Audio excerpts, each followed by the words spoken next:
Hi, நான் Priya. Law of attraction இதை use பண்ணி நீங்கள் உங்களுக்கு பிடிச்ச வாழ்க்கையை ரொம்ப சூப்பராக வாழ்கிறதுக்கு நீங்கள் எந்த மாதிரியான மைண்ட் செட்டில் இருக்கணும் அப்படிங்கிறதுக்கு உண்டான கிளாஸஸ் நான் எடுத்துகிட்ருக்கேன். உங்களுக்கு தேவை இருக்குது அப்படின்னா காண்டாக்ட் பண்ணுங்கள். தேங்க்யூ. ஹாய், இந்த வீடியோ பார்த்தீங்கன்னா ஓவராலாக நம்ம லைஃப்பில் ஏங்க அவ்வளோ நெகட்டிவ் சுச்சுவேஷன்ஸ் நடக்குது, நம்மளை ஆல்ரெடி பார்த்துருக்கோம். கடவுள் ஏன் நம்மளை காப்பாத்துறது இல்லை, யூனிவர்ஸ் ஏன் நம்ம கஷ்டப்படும் போது அதை அலோவ் பண்ணுறாங்க அப்படின்னுட்டு. இதெல்லாம் தாண்டி நிறைய நெகட்டிவ் சுச்சுவேஷன்ஸ் நடக்குது. ஓகே, இதனால நமக்கு என்ன கிடைக்க போகுது? பாசிட்டிவா கிடைச்சா சந்தோஷம், நமக்கு அது கிடைக்க போகுது. பாசிட்டிவா நடக்கிற எல்லா விஷயங்களுக்குமே. நெகட்டிவா நடக்கிறதுனால நமக்கு கஷ்டம் தானே வருது. அந்த கஷ்டத்தை ஏன் நம்ம ஏத்துக்கணும் அப்படிங்கிற ஒரு டவுட்ஸ் இருக்கும் இல்லையா? நான் சந்தோஷமா இருக்கணும்னு ஆசைப்படுறது ஒரு மிகப்பெரிய தப்பு கிடையாது. என் லைஃப்ல நான் இத்தனை வருஷமா கஷ்டப்பட்டேன், அட்லீஸ்ட் இதுக்கப்புறமாவது நான் நிம்மதியா இருக்கணுங்களே அப்படின்னு நினைச்சிட்டு இருக்கீங்கன்னா கண்டிப்பா உங்களோட ஆசை மிக மிக நியாயமானது. ஆனா நம்ம ஏன் அப்படியெல்லாம் கஷ்டப்பட்டுட்டு இருக்கோம், ஏன் படுறோம், இதுக்கப்புறம் பட போறோமா இல்ல இதுக்கப்புறமாவது நம்ம லைஃப நமக்கு பிடிச்ச மாதிரி ஹாப்பி ஒரு ஜோனுக்குள்ள கொண்டு போறோமா அப்படிங்கிறது நம்ம தெரிஞ்சுக்கலாம். இப்ப வீடியோக்குள்ள போலாம். நம்ம எல்லாருமே என்ன புரிஞ்சுக்கணும் அப்படின்னா, நம்ம வாழ்ந்துட்டு இருக்க இந்த பூமியில நம்ம வாழ்ற காலம் அப்படிங்கிறது, நம்ம வாழ்ற பூமி ரொம்ப சின்னது. நம்ம வாழ்ற காலம், அந்த லைஃப் ஸ்பேன் சொல்றோம் இல்லையா, அது ரொம்ப ரொம்ப ரொம்ப குறைவு. மிக குறைவான நாட்கள் மட்டும்தான் நம்ம இங்க வாழ வந்திருக்கோம். வெறும் 80 வருஷம். ஏன்னா இப்பெல்லாம் யாருமே 100 டச் பண்றது கிடையாது. சோ அப்படியே வச்சுக்கிட்டாலும் 100 வருஷங்கிறது கூட ரொம்ப கம்மி தான். எப்போ யூனிவர்ஸ் கூட நம்மளை கம்பேர் பண்ணும்போது, இந்த பெருவெடிப்பு பிக் பேங் சொல்றாங்க இல்லையா, அதுக்கப்புறத்துல இருந்து அந்த அந்த ஒரு நிகழ்வு நடந்ததுல இருந்து இன்னைக்கு நம்மளோட இந்த டேட்டுக்கு நீங்க கால்குலேட் பண்ணீங்கனாலே இந்த 100 வருஷங்கிறது ரொம்ப 0.0 அந்த லெவல் ரொம்ப சின்ன வருஷம் தான். நம்ம படுற கஷ்டம்லாம் பெருசே கிடையாது அப்படின்ற மாதிரி ஒரு தெளிவுக்கு வந்துருங்க, சரிங்களா? ஏன்னா நம்ம என்ன நினைச்சுக்கிறோம்னா, ரொம்ப ஏதோ நம்ம உலகத்திலேயே இந்த உலகத்தையே பெருசா பாத்துறோம், இந்த பூமியை ரொம்ப பெருசா பாக்குறோம், அதுல நம்மள ரொம்ப பெருசா பாக்குறோம், நம்ம பிரச்சனையை அதை விட பெருசா பாக்குறோம். அப்படிங்கும் பொழுது நம்ம சப்கான்சியஸ்ல எல்லாமே பெருசா தெரியும், நமக்கு எல்லாமே நெகட்டிவாவே தான் இருக்கும். ஆனா இதெல்லாம் ரொம்ப சின்ன விஷயம், சாதாரணம் அப்படி நீங்க நினைச்சிட்டீங்கன்னு வைங்களேன்.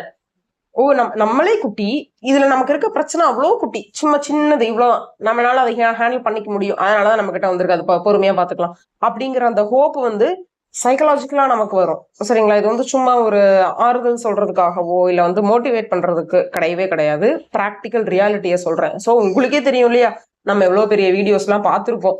நம்மளோட யூனிவர்ஸ் எங்கேயோ இருக்கும், பூமி இவ்வளோன்னு இருக்கும், அதுக்குள்ள நம்ம ஊரு, அந்த ஊருக்குள்ள நம்ம தெரு, நம்ம தெருவுக்குள்ள வீடு, அந்த வீட்டுக்குள்ள நீ, இன்னும் இதுக்குள்ள, அதாவது உன் மனசுக்குள்ள இவ்வளவு பிரச்சனை அப்படிங்கும் பொழுது நம்மளாம் ஒரு புள்ளி கூட இல்லை அப்படிங்கிறத முதல்ல நீங்க உங்க பிரெயினுக்கு சொல்ல ஆரம்பிங்க.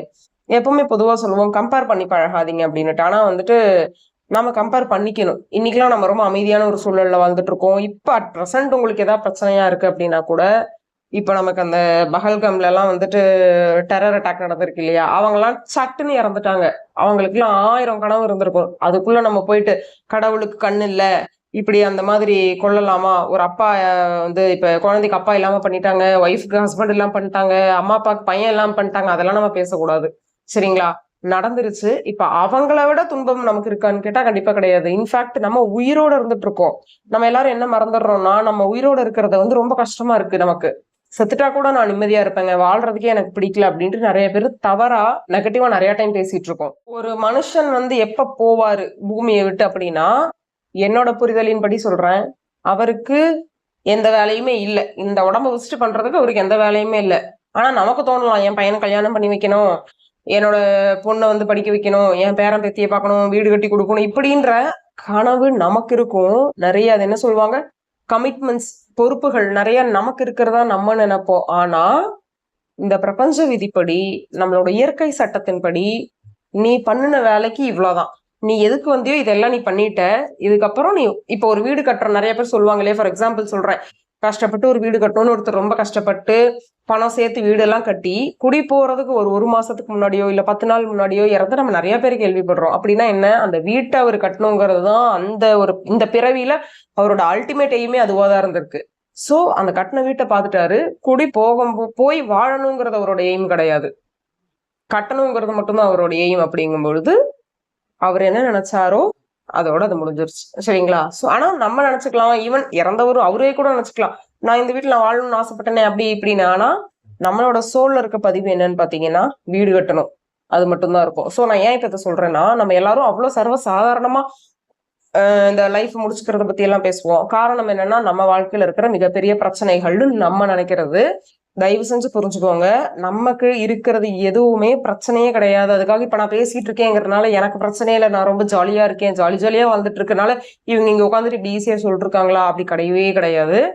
அந்த சர்க்கிள்குள்ள நம்ம நின்றுட்டு பிரச்சனைனா அது பிரச்சனை தான். சர்க்கிளை விட்டு வெளியில வந்து நின்றுட்டு சொல்யூஷன் எங்க இருக்கு அப்படின்ட்டு நம்ம 360 டிகிரிலயும் நம்மளோட தலையை சுத்தி பார்த்தா மட்டும்தான் நமக்கு ஒரு ஐடியா கிடைக்கும். ஏன் வந்துட்டு எங்கேயாவது வெளில போயிட்டு வாங்க, இப்ப சைக்காட்ரிஸ்ட் சொல்லுவாங்க, இல்ல யாராவது நம்ம ரொம்ப கஷ்டமா இருந்தவா சும்மா வெளில போயிட்டு வர்றாங்க, ஏன் சொல்றாங்கன்னா அந்த சூழ்நிலைக்குள்ளேயே நம்ம இருக்க வேண்டாம்.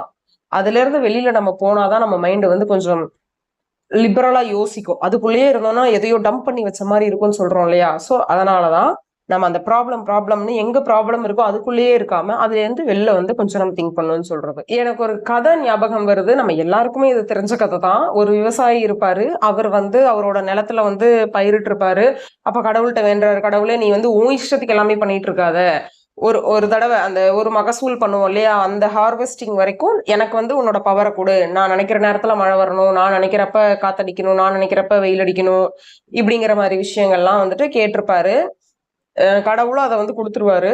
கொடுத்ததுக்கு அப்புறமா பாத்தீங்கன்னா அந்த நெற்பயிர் எல்லாமே இவர் நினைச்சா மழை வரும், இவர் நினைச்சா அந்த கதிர் எந்த அளவுக்கு வந்திருக்கோ அது வளர்ந்த உடனே மழையை ஸ்டாப் பண்ணிடுவாரு. அப்புறமா வந்து அந்த மாதிரி அந்த ஒரு 6 months ஆர் 9 months வந்து இவர்கிட்ட இருக்க சக்தியை பயன்படுத்தி எல்லாம் பண்ணியிருப்பாங்க. கரெக்டா அந்த அறுவடை நாள்னு வரும்போது பாத்தீங்கன்னா எதுவுமே அரிசி ஆகாம இருந்திருக்கும், எல்லாமே உண்மையா மட்டும்தான் இருந்திருக்குமா. அதுக்கு ரீசன் என்னன்னா எனக்கு சரியா ஞாபகம் இல்லை. ஆனா வந்து அந்த அந்தந்த பருவத்துக்கு அதாவது நடக்கணும். ஏன்னா வந்துட்டு அப்படி ஒரு காத்துல ரொம்ப ஸ்ட்ராங்கா இருக்கணும் அந்த கதிர், அவ்வளோ வெயிலையும் தாங்கணும், எவ்வளவு தண்ணி இருந்தாலும் மூழ்கக்கூடாது அப்படிங்கிறது எல்லாமே அந்த கதிருக்கு இயற்கையா கிடைக்கணுங்கிறது. இந்த விஷயம் வந்து கடவுளுக்கு தான் தெரியும். அந்த மாதிரி ஒரு அரிசிக்கே அவ்வளோ பாடுபடணும் அப்படின்னா ஒரு தங்கம் வந்து தங்கமா ஆகிறதுக்கு, தங்கம் நிறத்துல வர்றதுக்கு அது என்னென்ன பண்ணுவாங்கன்னு நமக்கே தெரியும். அந்த மாதிரி நீங்களே நினைச்சுக்கோங்க, கஷ்டம்லாம் வேணாம், ஃபுல்லாவே பாசிட்டிவா இருக்கு சரிங்களா. நீங்க வந்து ஒரு படத்துக்கு போறீங்க, 3.5 மணி நேரம் படம், 3 மணி நேரத்துக்கு படம், அந்த மாதிரி போறீங்கன்னா எல்லாமே பாசிட்டிவாவே இருக்குன்னு வைங்களேன், நமக்கே கொஞ்சம் போர் அடிக்கும். நம்ம இல்லைங்க ரொம்ப ஜாலியா எல்லாம் சூப்பரா இருந்ததுங்க படம், எவ்வளவு பாசிட்டிவா இருக்கு அப்படின்னு சொல்லுவோமான்னு கேட்டா, ட்விஸ்ட் அண்ட் டர்ன்ஸ் இல்லாம, ஒரு சஸ்பென்ஸ், ஒரு த்ரில்லர் இது இல்லாம நம்ம லைஃப்ல நமக்கு எது நடந்தாலும் பிடிக்காது. நம்ம லைஃப் இந்த சென்ஸ் என்னன்னா, அந்த ட்விஸ்ட் அண்ட் டர்ன்ஸ் எல்லாம் நம்ம லைஃப்ல நடக்கக்கூடாது, அடுத்தவங்களுக்கு நடக்கணும், அதை நம்ம கேட்கறதுக்கு த்ரில்லிங்கா இருக்கணும்.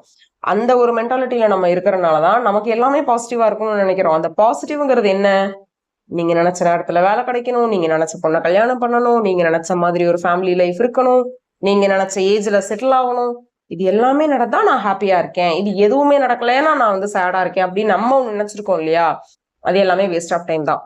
சோ ஒரு பிரச்சனையும் நமக்கு வர்றதுக்கான காரணமே என்னன்னா நம்மள பக்குவப்பட்டு போறதுதாங்க. இப்போ ஒரு குழந்தை வளருதுன்னா அது கீழே விழும், கீழே விழுந்து அடிப்பட்டும், அப்புறம் சைக்கிள் ஓட்டும், சைக்கிள்ல இருந்து கீழே விழும், அதுக்காக சாகிற வரைக்கும் நான் சைக்கிளே ஓட்ட மாட்டேன் நம்ம சொல்லுவோமா? எத்தனையோ பேர் 2 வீலர்ல இருந்து ஆக்சிடென்ட் ஆயிருக்கும். எனக்கே 3-4 தடவை ஆயிருக்கு. அதுக்காக நான் அடுத்தது வண்டி எடுக்க மாட்டேன்னு சொல்லுவேனா? கொஞ்சம் பயம் இருக்கும், இருந்தாலும் எடுத்துதான் ஆகணும், வேற வழியில போய் தான் ஆகணும். அப்படிங்கும் பொழுது நம்ம பண்ணுவோம் இல்லையா? அந்த மாதிரி ஒன்னொன்னும் நம்மள பழக்கப்படுத்திக்கணும். நம்மளோட சோல்ல வந்து ஒரு பக்குவமும் நமக்கு வரணும். இப்படி ஒரு மோசமான சிச்சுவேஷன் வந்தா இவ என்ன பண்ணுவா, இதை நீ சமாளிக்க முடியுது அப்படின்னா உன்னால இதையும் சமாளிக்க முடியும் அப்படின்னு கொடுக்கறதுதான் இந்த டெஸ்ட் எல்லாமே. தவிர நம்ம கஷ்டப்படணுங்கிற நோக்கம் இங்க யாருக்குமே கிடையாதுங்க. அதை புரிஞ்சுக்கணும். நம்ம வந்திருக்கிறது ஒரு எக்ஸ்பீரியன்ஸ்க்காக மட்டும்தான். நம்ம வந்து ஒரு மாசம் வெளிநாடுக்கு போயிட்டு டூர், யூரோப்பியன் கண்ட்ரிஸ், அப்புறம் இந்த மாதிரி வெளிநாடுக்கு டூர்லாம் போவோம் இல்லையா, அந்த மாதிரி தான் வந்திருக்கோம் நம்ம இங்க. இதை வந்து நீங்க அவ்வளவு பெருசா தூக்கி மண்டையில எடுத்து வச்சுட்டு, நான் லவ் பண்ண பொண்ணு தெரியுமா என்னை விட்டுட்டு போயிட்டா, நான் ஆசையா வளர்த்த என் பிள்ளை, நான் வந்து இது என் பொண்ணு, பையன், ஃப்ரெண்ட்ஸ், காசு, பணம், இப்படி எது மேலேயுமே அட்டாச்மெண்டா இருக்காதீங்க. எது மேல அட்டாச்மெண்டா இருக்கீங்களோ உடனே கர்மா கிரியேட் ஆகும்.